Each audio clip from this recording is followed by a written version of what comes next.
हम्म। सो भाइयों और बहनों, अभी हमने पढ़ा हमारा आज का बेहतरीन टॉपिक, जिसको हम कंटिन्यू कल करेंगे, कल की लंबी क्लास में। ठीक है। और मोस्ट प्रॉब्ली आपकी कल या परसों में ज्योग्राफी खत्म ही हो जाएगी। फिजिकल फिजिकल ज्योग्राफी 2 क्लास और लगेगी, 2 या 3 क्लास हार्डली। उसके बाद फिजिकल ज्योग्राफी हमारी खत्म है पूरी। देन हम इंडियन स्टार्ट करेंगे बढ़िया से। ठीक है, चलो। तो ये क्वेश्चन हमने किया था। अब हम आते हैं कुछ बेसिक कॉन्सेप्ट्स या कुछ बेसिक टॉपिक्स हमारे ऐसे हैं जिनको आज कवर कर लेते हैं। टाइम अभी बचा हुआ है ना, क्योंकि टाइम बचा हुआ है तो कर लेते हैं। ऑल्दो इसको मैंने यूट्यूब पे पढ़ाया था, लेकिन ठीक है ना, वो तो मतलब चलेगा, बट इंपॉर्टेंट है यहां पर।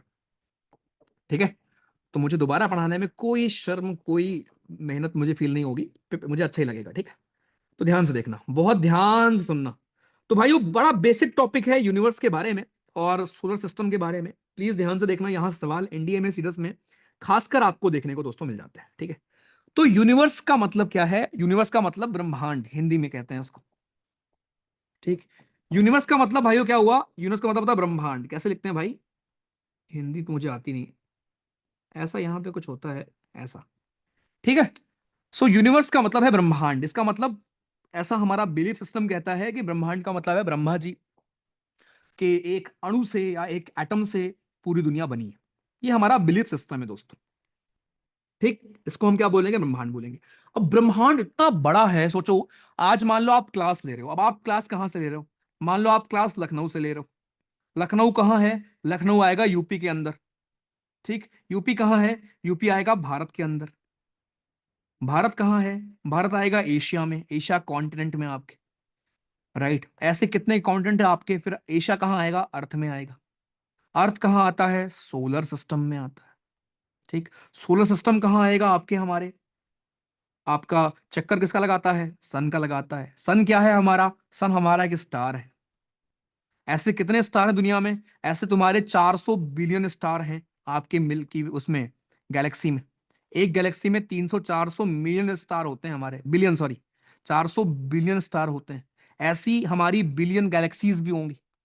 ऐसी हमारी बिलियन गैलेक्सीज भी होंगी। आपको समझ आ रहा है दोस्त, किस लेवल का खेल है? और तुम क्यों परेशान हो? उसका रिप्लाई नहीं आया है ना, लास्ट सीन नहीं दिख रहा है उसका। सोचो। तो आज के बाद जब भी आप बुरा फील करना, तो आप देखना कि यार मैं बहुत लखनऊ के एक छोटे से क्या कहेंगे, इलाके के छोटे से घर में रहता हूं, और मैं दुनिया भर की टेंशन ले रखा हूं, है ना। मत लिया करो। ठीक है। मत लिया करो। कभी फ्लाइट वगैरह में अगर आप बैठे हैं, ऊपर से नीचे देखा करो, कितनी बड़ी दुनिया है, कितने लोग हैं यहाँ पर। तो किसी एक ने आपके साथ बुरा किया, किसी एक ने आपको छोड़ दिया, उस बेसिस पर ह्यूमैनिटी के अगेंस्ट मत हो जाया करो यार। ठीक है। There good people out there, there people out there who will take care of you, there people out there who will understand you. ऐसा नहीं है कि आप जो सोचते हो ना कि मुझे कौन चाहेगा, उसके बाद मुझे कौन चाहेगा, है ना। बहुत लोग मिलेंगे। ठीक है। चलो। तो पहला पहला लर्निंग तो आज की क्लास का ये है कि भाई ब्रह्मांड बहुत बड़ा है। ठीक है, चलो। ओके। सॉरी। तो ये बात दोस्तों हमारी हो गई। ठीक है। अच्छा, ब्रह्मांड से ज्यादा एक वर्ड हमारा होता है कॉस्मोस। इसको भी ध्यान रखना, कॉस्मोस वर्ड का मतलब होता है यूनिवर्स। जैसे इसी से आपका बना है कॉस्मोलॉजी वगैरह। ठीक है। तो मतलब पूरी कहानी ये है कि भाई ये बना कैसे, यूनिवर्स कैसे बना। ठीक। तो भाई यूनिवर्स के बारे में मैंने आपको थोड़ा सा यहां पर हिंट दिया, थोड़ी चीजें मैंने आपको बताई कि भाई हमारी 100 बिलियन गैलेक्सीज हैं। ये ध्यान रखना, हमारे उसमें 100 बिलियन गैलेक्सीज हैं। और आपको जान के हैरानी होगी कि अभी हमको 95% एरिया में क्या है पता ही नहीं है। समझे? हमारे सोलर सिस्टम से लेकर हमारे इस पूरे ग्लोब पर या पूरे उस पे 95% एरिया है जो लाइट से रिएक्ट नहीं करते। लाइट के साथ क्या है, मतलब हमारे लिए विजिबल ही नहीं है यार ये। 95% एरिया ऐसे हैं हमारे जो विजिबल ही नहीं है हमको। वहां पर क्या चीज मौजूद है हमको पता ही नहीं है। कितनी मिस्ट्री है। लोग मरने के बाद कहाँ जाते हैं किसी को नहीं पता, है ना। ऐसा सोचते होंगे आप लोग कि पता नहीं लोग कहाँ चले जाते हैं। क्या एनर्जी के फॉर्म में रहते हैं, आसपास रहते हैं, या कहीं सच में क्या स्वर्ग नरक होता है क्या? सच में क्या यमराज जी आते हैं क्या वैसा लेकर? हाँ, तो बहुत चीजें ऐसी हैं जो अननोन है। तो हमें केवल 5% रीजन के बारे में जानकारी है जो हम पढ़ते हैं, जिसमें हम सब रह रहे हैं, या सोलर सिस्टम, सन, मून, अर्थ, जितनी भी चीजें हैं आपकी, सब कुछ वहीं पर, स्टार, सब कुछ वहीं पर आएंगे। ठीक है, ध्यान रहे, पहली बात तो ये आई। तो दोस्तों पहली चीज ध्यान रखेंगे, हमारे यहां पर बिलियन गैलेक्सीज हैं, 100 बिलियन गैलेक्सी। अब इस 100 बिलियन गैलेक्सी में दोस्तों आपके सब गैलेक्सी के पास 100 बिलियन स्टार होंगे। हर गैलेक्सी के पास 100 बिलियन स्टार है। सोचो कितने सारी चीजें। ठीक, उन्हीं बिलियन गैलेक्सी में एक गैलेक्सी है हमारी मिल्की वे। एक गैलेक्सी का नाम है दोस्तों Milky Way, right. One galaxy is Milky Way. अब जो ये मिल्की वे आपका दोस्तों है, इस मिल्की वे में 100 से लेकर 400 बिलियन स्टार हैं। 100 से लेकर 400 बिलियन स्टार्स हैं हमारे इसमें, इस मिल्की में। 100 से 400 बिलियन स्टार हमारे हैं, समझे। उसी 100 से 400 बिलियन स्टार में एक स्टार आपका सन है, जिसके चारों तरफ अर्थ चक्कर लगाती है। उसी अर्थ के एक छोटे से जगह आप रहते हो, समझ गए। ये पूरी कहानी है हमारी यूनिवर्स की। तो यूनिवर्स के बारे में जब भी हम पढ़ाई करते हैं दोस्तों, हमें 3 यूनिट्स के बारे में जरूर जानना होता है। यूनिवर्स के बारे में 3 यूनिट ध्यान रखना। एक हमारा होता है एस्ट्रोनॉमिकल यूनिट, एस्ट्रोनॉमिकल यूनिट हमारा दोस्तों। फिर दूसरा हमारा है light year, second we have is light year. और तीसरा दोस्तों हमारा होता है पारसिक। ये 3 हमारे यूनिट भी होते हैं, इनके बारे में ध्यान रखेंगे। अब व्हाट इज एस्ट्रोनॉमिकल यूनिट दोस्तों?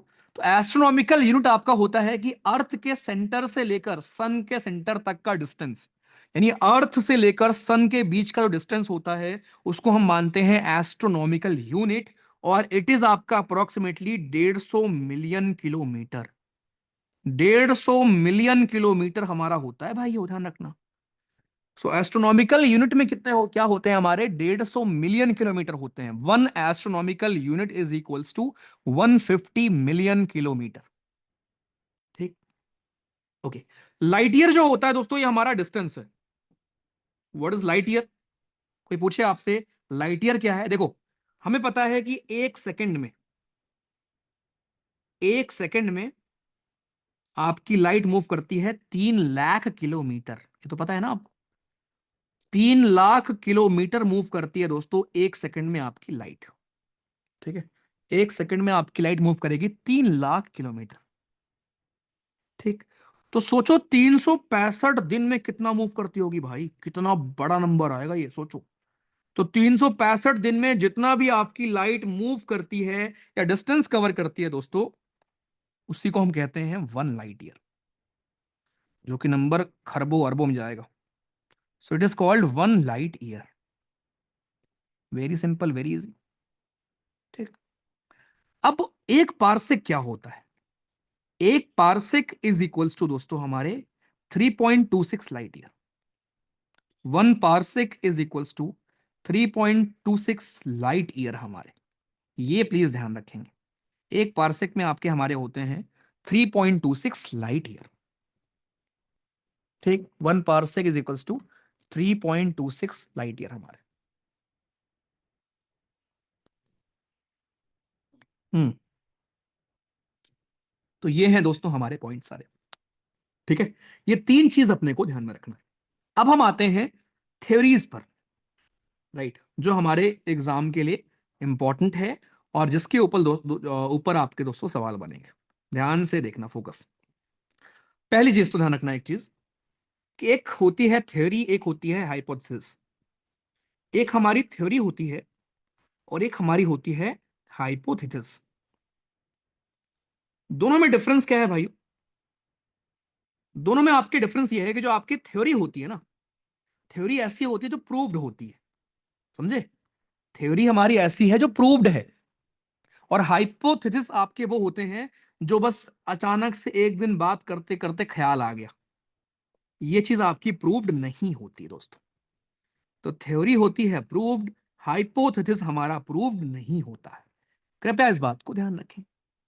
अब देखो, ये हम क्या पढ़ रहे हैं आज? हम ये पढ़ रहे हैं कि जो अर्थ के बारे में हम इतनी रामायण कर रहे थे अभी तक, वो अर्थ का ऑरिजिन वगैरह ये सब कहां से हुआ और कैसे उसके ऊपर, कैसे आज के दिन आपका जो सोलर सिस्टम है वो चीज कैसे डेवलप हुई, कैसे हुई। तो एक हमारा दोस्तों नेबुलर हाइपोथेसिस है, नेबुलर हाइपोथेसिस। बहुत ध्यान सुनना, ये क्या थे? ये भैया थे हमारे, इनका नाम था, राइट, उनका नाम था इमैनुअल कांत। अभी भैया थे इमैनुअल कांत, इन्होंने जिम्मेदारी ली कि मैं बताऊंगा कि कैसे सन और बाकी चीजों का ओरिजिन हुआ।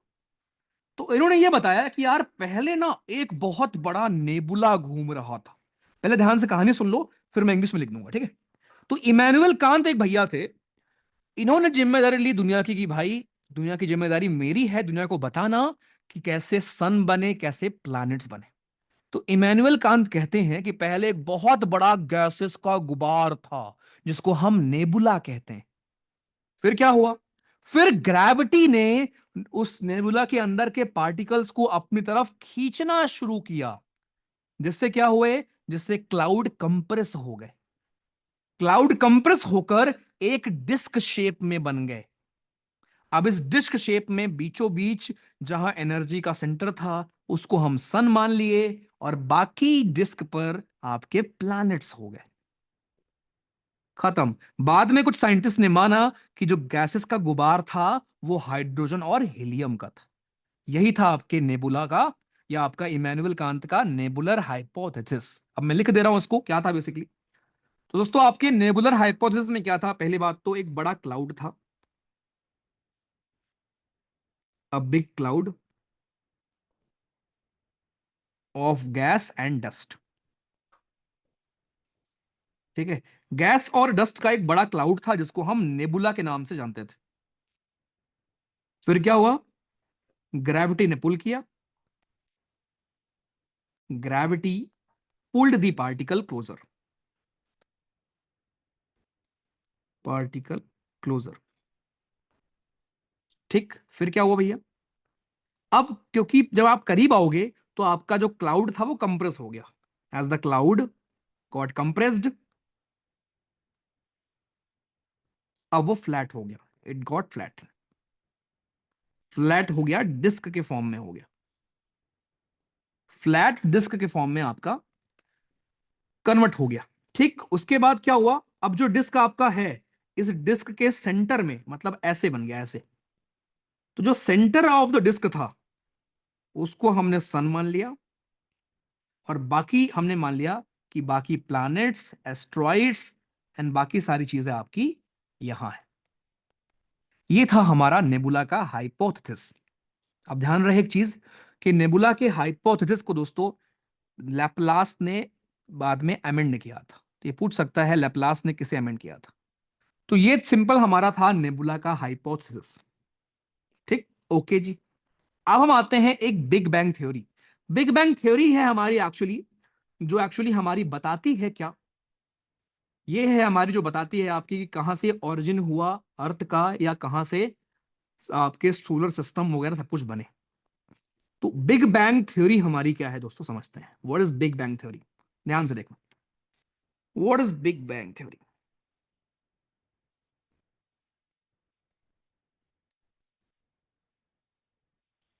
सो भाइयों और बहनों, ऐसा माना जाता है कि आज से लगभग 13 मिलियन साल पहले एक बहुत बड़ी बॉल थी। एक भाइयों बहुत बड़ी हमारी क्या थी? बॉल थी। आज से ऐसे मिलियन साल पहले एक बहुत बड़ी दोस्तों बॉल थी, खूब बड़ी बॉल थी। अब ये बॉल 3 मिनट के बाद, राइट, क्या हुआ? पहले बात तो लगभग 13 बिलियन साल पहले एक बहुत बड़ी बॉल थी। इस बॉल की खास बात क्या थी? कि इस बॉल का वॉल्यूम तो छोटा था, इसका वॉल्यूम छोटा था, लेकिन टेम्परेचर इनफाइनाइट था। It has infinite temperature. ठीक, इसका टेम्परेचर बालको, टेम्परेचर हमारा क्या था, इसका टेम्परेचर हमारा इनफाइनाइट था, ध्यान रखें, टेम्परेचर वॉज इनफाइनाइट। तीसरा, इसकी डेंसिटी भी इनफाइनाइट थी, इट हैज इनफाइनाइट डेंसिटी। ठीक, so density infinite, temperature infinite, और वॉल्यूम इसका छोटा था। अब क्या हुआ भाई, अब ये ब्रेक हो गई, टूट गई, फट गई। ऐसा मानते हैं कि साइंटिस्ट टाइम पे जो थे पता नहीं कौन था, बट ऐसा मानते हैं कि ये फट गई बॉल। जब ये फट गई, अब क्या हुआ भाई, फटने के 3 मिनट के बाद, आफ्टर 3 मिनट, फटने के दोस्तों 3 मिनट के बाद क्या हुआ, पहला न्यूक्लियस का फॉर्मेशन हुआ। फर्स्ट न्यूक्लियस वॉज फॉर्म्ड, पहला न्यूक्लियस भाइयों हमारे फॉर्म हुए, फटने के बाद पहला न्यूक्लियस फॉर्म हुआ। उसके बाद 3 लाख साल के बाद, पहला न्यूक्लियस फॉर्म होने के 3 लाख साल के बाद टेम्परेचर थोड़ा कम हुआ, पहले इनफाइनाइट था, वो ड्रॉप होके आ गया 4500 केल्विन तक। अब आपको लगेगा भैया 4500 केल्विन तो बहुत होता है, हाँ बहुत होता है, लेकिन इन्फिनिटी के रिस्पेक्ट में कम होता है। तो जो टेम्परेचर हमारा इनफाइनाइट था वो ड्रॉप होकर आ गया 4500 केल्विन। अब जब टेम्परेचर कम हो जाता है तो लोग करीब आ जाते हैं, राइट। देन हमारे एटॉमिक मैटर का फॉर्मेशन स्टार्ट हुआ। इसके बाद एटॉमिक मैटर्स का दोस्तों फॉर्मेशन स्टार्ट हो गया। ठीक, एटॉमिक मैटर्स का फॉर्मेशन स्टार्ट हो गया, और फिर आपके बने सन बना, प्लैनेट्स बने, सोलर सिस्टम बने, एंड बाकी चीजें बनी। तो मैं इसकी आपको एक दिखाता हूं फोटो, देखो। ये था हमारा बिग बैंग, मतलब एक बॉल थी जिसमें हो गया धमाका। ठीक, धमाका हुआ, धमाका होने के बाद कुछ ही मिनट के अंदर पहला न्यूक्लियस फॉर्म हुआ। फिर 3 लाख साल के बाद क्या हुआ, पहला एटम फॉर्म हुआ, और फिर आपस में एटम्स ने रिएक्ट किया, कंपाउंड बनाया, चीजें बनाई, एंड देन फिर आपकी पहली गैलेक्सी बनी और स्टार्स का फॉर्मेशन हुआ। ठीक, देन बिग बैंग के कुछ बिलियन साल के बाद यूनिवर्स एक्सपैंड होने लगा। देन 9 बिलियन साल के बाद सोलर सिस्टम का फॉर्मेशन हुआ। 10 बिलियन साल के बाद अर्थ पर जिंदगी आई। 13 बिलियन साल के बाद जो हम आज हैं, और यही नहीं, आज से लगभग 7 बिलियन साल के बाद आपका सन एक्सपैंड होकर इतना बड़ा हो जाएगा कि अर्थ को अपने अंदर समा लेगा, अर्थ पर जिंदगी खत्म हो जाएगी। क्या मतलब, पढ़ाई छोड़ दें फिर? पढ़ाई छोड़ दें? नहीं, पढ़ाई नहीं छोड़ सकते, क्योंकि अभी भी 7 बिलियन साल बाकी है। 7 बिलियन साल में तुम्हारे करोड़ों जन्म हो जाएंगे भाई, ठीक है। तो पढ़ाई बिल्कुल मत छोड़ना, क्योंकि अभी कुछ नहीं हो रहा है। ठीक है, तो ये था दोस्तों हमारा बिग बैंग थ्योरी। मस्त क्लियर है अभी तक यूनिवर्स की चीजें।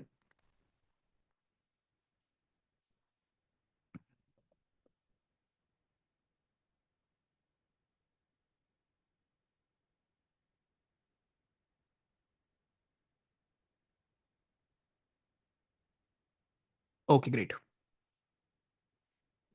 अन्ना ये तारीफ कर रहे हो बच्चों की या बुराई कर रहे हो?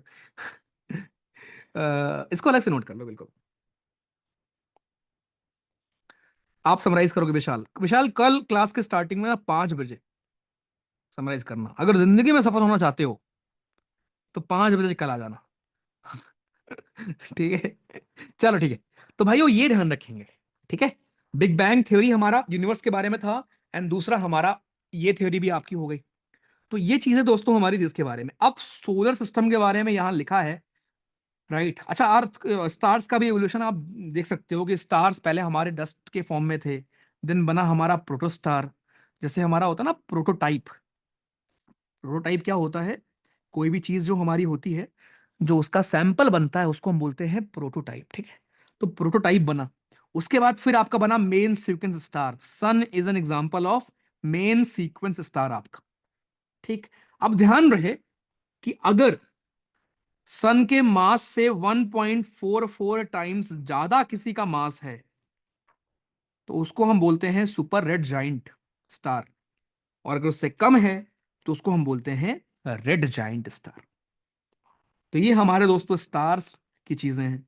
अब गैलेक्सी, जो हमारी गैलेक्सी है दोस्तों, उसको हम बोलते हैं मिल्की वे। ठीक है, जो हमारी गैलेक्सी है उसको हम वी कॉल मिल्की वे। ठीक, और एंड्रोमेडा जो गैलेक्सी है वो नियरेस्ट गैलेक्सी है, ध्यान रखना। ठीक, it is the nearest galaxy to ours. ठीक है, चलो।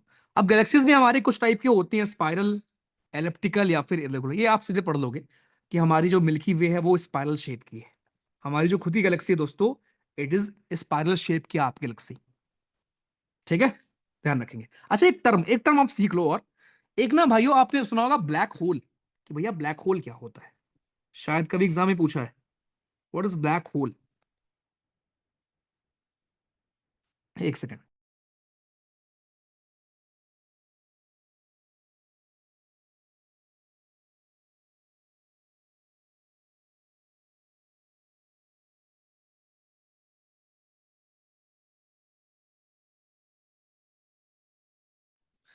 Okay, so what exactly is black hole भाइयों। देखो, ब्लैक होल क्या होता है। ब्लैक होल आपका वो रीजन होता है स्पेस का, रीजंस ऑफ स्पेस, ध्यान सुनना। ठीक, जहां पर ग्रेविटी, वेयर ग्रेविटी इतनी स्ट्रांग है, इज सो स्ट्रांग, वहां मेरे भाई ग्रेविटी आपकी इतनी स्ट्रांग होती है कि nothing, that nothing, not even light can come back, can reflect. कहने का मतलब, ब्लैक होल में कोई जा रहा है तो ग्रेविटी वहां इतनी स्ट्रांग है कि आपको वो खींच लेगा अंदर। इस दुनिया में कोई भी चीज ऐसी नहीं है जो ब्लैक होल में गिरने से बच जाए। ठीक है, तो ये होता है ब्लैक होल। अब एक टर्म होता है सुपरनोवा। एक टर्म है हमारा दोस्तों सुपरनोवा। ये क्या है भैया, व्हाट इज सुपरनोवा। ध्यान रखेंगे दोस्तों, सुपरनोवा क्या होता है हमारा, बहुत ही एक्सट्रीमली पावरफुल एक्सप्लोजन होता है। एक्सट्रीमली पावरफुल एक्सप्लोजन होता है कब, जब आपका कोई स्टार, राइट, सन के मास के 5 गुना कोई स्टार टकराता है या गिरता है या खत्म होता है, तब बनता है सुपरनोवा। तो एक्सट्रीमली पावरफुल एक्सप्लोजन को हम बोलते हैं सुपरनोवा। राइट, ये कब होता है, जब आपका कोई स्टार एटलीस्ट 5 गुना द मास ऑफ सन, 5 गुना the mass of sun dies. Sun के मास के 5 गुना कोई स्टार होता है, जब वो खत्म होता है तो उधर हम उसको बोलते हैं सुपरनोवा भाइयों। ध्यान रहे, तो ये ध्यान रखना, सुपरनोवा। और ये बाकी ये आपके रीड करने के लिए है। सोलर सिस्टम, इसमें बस एक चीज ध्यान रखो कि वेनस और यूरेनस हमारे ओनली प्लैनेट हैं जो कि क्लॉकवाइज रोटेट करते हैं, ईस्ट से वेस्ट जाते हैं। बाकी सारे आपके हमारे वेस्ट से ईस्ट मूव करते हैं। कोई पूछे आपसे अर्थ कहाँ रोटेट करती है, तो अर्थ आपकी रोटेट करती है वेस्ट टू ईस्ट हमेशा, ध्यान रहे। ठीक है, बाकी जो शुरू के आपके हमारे 4 प्लैनेट हैं, इनको हम बोलते हैं टेरेस्ट्रियल प्लैनेट। और बाकी ये जो हमारे 4 हैं, इनको बोलते हैं जोवियन प्लैनेट या गैशियस प्लैनेट। ठीक, तो बड़े बेसिक बेसिक फैक्टर्स हैं। एस्ट्रॉइड बेल्ट आपकी होती है दोस्तों मार्स और जुपिटर के बीच में, ये सवाल आ रखा है। क्यूपर बेल्ट होती है एकदम आखिरी में, क्यूपर बेल्ट होती है लास्ट में, और एस्ट्रॉइड बेल्ट हमारी होती है दोस्तों मार्स और जुपिटर के बीच में। ठीक, अभी वही हमारे इनर प्लैनेट और आउटर प्लैनेट। बस यहां एक चीज ध्यान देने वाली बात यह है, अच्छा आपके लिए एक होमवर्क है, कल बताऊंगा मैं इसको वैसे, बट आपके लिए होमवर्क है, खुद ट्राई करना, कि आप मुझे बताएंगे what is the difference between meteoroid, meteor और मेटेओराइट। इनमें डिफरेंस क्या होता है आप मुझे कल बताएंगे। और साथ में ये रीड कर लेना। ये उतना इंपॉर्टेंट नहीं है, सारी आपको पता भी होता है मोस्टली, लेकिन सबसे इंपॉर्टेंट स्लाइड आपकी ये वाली। ठीक, ये टोटली आपको याद करना है दोस्तों। एग्जाम में कई बार हमारे एग्जाम में सवाल आ रखा है कि जरा डेंसिटी के ऑर्डर में लगाओ, रेडियस के ऑर्डर में लगाओ, मास के ऑर्डर में लगाओ, रोटेशन टाइम के ऑर्डर में लगाओ, या ऑर्बिटल स्पीड के उसमें ऑर्डर में लगाओ। तो ध्यान रहे, सबसे ज्यादा डेंसर अगर कोई प्लैनेट है तो वो अर्थ है। सबसे डेंसर प्लैनेट दोस्तों हमारी अर्थ है। ठीक है, उसके बाद ये ऑर्डर ध्यान रखना, Mercury, Venus, Mars, Neptune, Jupiter, Uranus, Saturn. और अगर मैं बात करूं रेडियस की, तो रेडियस में आपका जुपिटर, फिर सैटर्न, फिर यूरेनस, फिर नेपच्यून और ये। ठीक। चलो, तो आपके लिए आज का होमवर्क क्या है? पहला आपका होमवर्क ये है, इसको रीड करना क्योंकि ये आपका काम है, बेसिक सा है स्टैटिक इसलिए। दूसरा आपका होमवर्क जो मैं आपको पहले भी दे चुका हूं, वो आपका दोस्तों ये है, ये मैं कल पढ़ाऊंगा यहाँ, ठीक है, कल ये पढ़ के फिर हम प्लेटफॉर्म खत्म करेंगे। ठीक है, ये आपका होमवर्क होगा कि इक्वेटर से हमारे कौन कौन से देश लाई करते हैं, कौन सा देश ट्रॉपिक ऑफ कैंसर पे लाई करता है, और कौन सा देश ट्रॉपिक ऑफ कैप्रिकॉर्न पे लाई करता है, बस।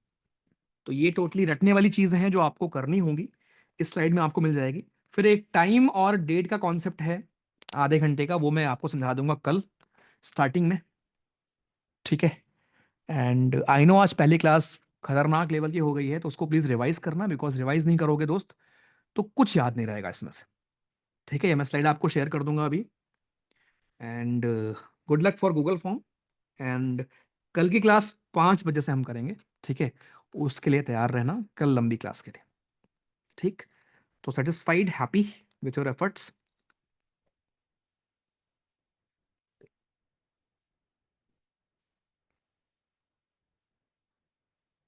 यार मूवी की बात मत करो, पता नहीं दोस्त याद नहीं कि मैंने देखी नहीं। पीवाईक्यू आपके ऊपर है गायत्री, आप इंग्लिश का पीवाईक्यू कर लो 3-4 साल के, बाकी तो वो जीएस के मैं जो करा दूंगा वही काफी होगा। ठीक है, हाउ टू रिवाइज इफेक्टिवली। यार, हाउ टू रिवाइज इफेक्टिवली मैंने आपको एक दिन समझाया था कि किन किन इंटरवल्स में आपको रिवाइज करना चाहिए। जैसे अभी क्लास खत्म हुई है, तो आज के रात कल सुबह से पहले एक बार आप रिवाइज जरूर कर लेना, देन कल फिर एक बार दिन में रिवाइज कर लेना, बस। अगर आपने इन इन इंटरवल्स में रिवाइज कर लिया, फिर कोई दिक्कत नहीं आएगी आपको। चलो ठीक है, अंजलि कोई बात नहीं, आप 20 मिनट लेट जाना, कोई दिक्कत नहीं। टाइप्स ऑफ रॉक के फैक्टर होते हैं, बिल्कुल अमित, कोई फैक्टर है, देखो जमीन तो फैक्टर होगी ना अमित। अब मैं मान लो अमित, किसी रॉक पर पानी गिर रहा है, वही तो मैं आपको समझाया ना, लाइमस्टोन का एग्जांपल मैं आपको क्यों दे रहा था। लाइमस्टोन रॉक अगर पिघल जा रही है, ऐसा नहीं ना कि सारी रॉक पिघल जाएंगी, तो बिल्कुल रॉक का टाइप कैसा होगा उस पर भी डिपेंड करेगा। ठीक है, ब्लैक होल के थ्योरी के फाउंडर।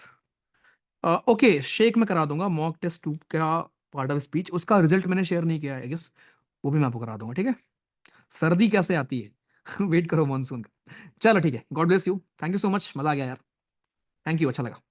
ख्याल रखो, और कल इसी जोश के साथ मिलेंगे 5 बजे शाम को। Good night.